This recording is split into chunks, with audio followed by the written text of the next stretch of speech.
আসসালামু আলাইকুম আমার মুরগি প্রিয় ভাই ও বোনেরা।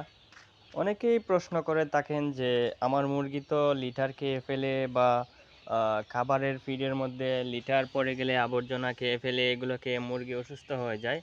তো চিন্তার কোনো কারণ নাই বন্ধুরা। এটার জন্য একটা লিকুইড আমরা খাওয়াই, এটা হচ্ছে এই যে 2+ লিকুইড অ্যান্টিফাঙ্গাল এবং টক্সিবাইন্ডিং ওরাল প্রিপারেশন।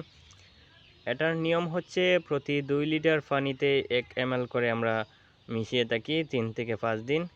এটা খাওয়ালে হচ্ছে যে আপনার মুরগি বা কোনো আবর্জনা বা কোনো ইয়া লিটারের মধ্যে টুকরি করলে এতে কোনো রোগ জীবাণু থাকলে এটা ক্লিয়ার হয়ে যায়, এতে মুরগির কোনো ক্ষতি হয় না আর কি। এটা হচ্ছে 2+ লিকুইড 100 ml প্রতি বোতলে থাকে।